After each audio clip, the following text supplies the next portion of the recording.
Magandang umaga Pilipinas, narito na po ang magiging lagay ng panahon ngayong araw ng Friday, July 3, 2026.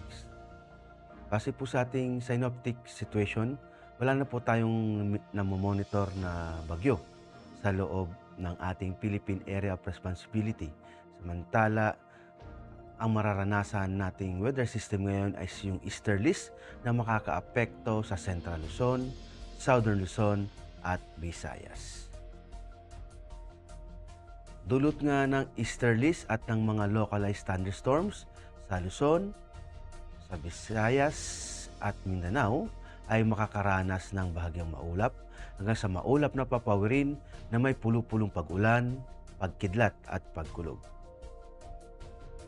At para naman sa flight level wind chart, makikita natin dito sa 925 hectopascal sa kanlurang bahagi ng Luzon hanggang sa kanlurang bahagi ng Palawan, ang lakas ng hangin ay aabot ng hanggang 18 to 36 km per hour at meron namang pagbugso ng 54 km per hour. Sa silangang bahagi naman ng Pilipinas ay makakaranas ng 18 hanggang 36 km per hour. At pagdating naman dito sa 850 hectopascal, ang lakas ng hangin ay ganun din sa kanlurang bahagi ng bansa at aabot ng 18 hanggang 36 km per hour at may pagbugso ng 54 km per hour. Sa silangang bahagi naman ay makakaranas ang lakas ng hangin ng aabot ng hanggang 18 to 36 km per hour hanggang sa Visayas. At pagdating naman dito sa 700 hectopascal, aabot ng lakas ng hangin ng hanggang 36 km per hour sa Luzon hanggang Visayas. At pagdating naman dito sa 500 hectopascal, ang lakas ng hangin sa buong bansa ay aabot ng hanggang 18 to 36 km per hour at meron mang pagbugso ng 54 km per hour.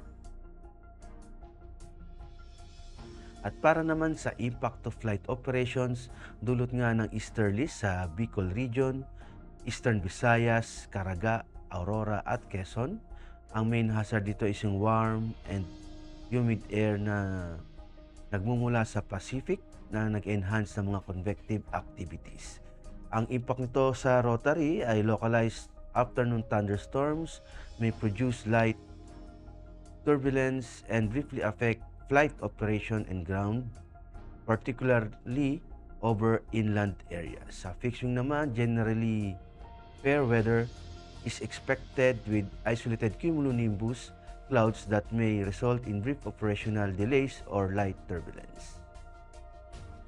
Sa Metro Manila at sa lumang bahagi ng bansa, dulot ng localized thunderstorms, ang main hazard nito ay yung afternoon convective development na puproduce ng mga gust fronts and heavy rains.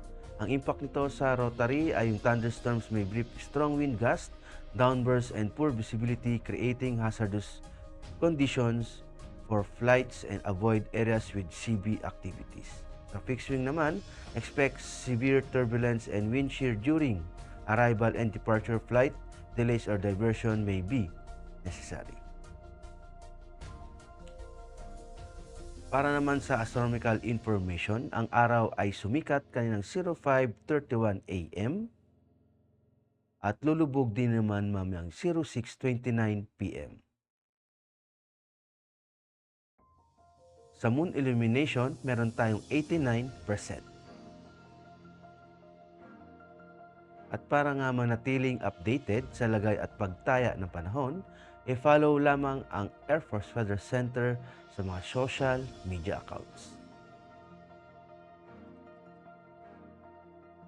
Sa ngala ng aming commanding officer na si Colonel Hermelino T.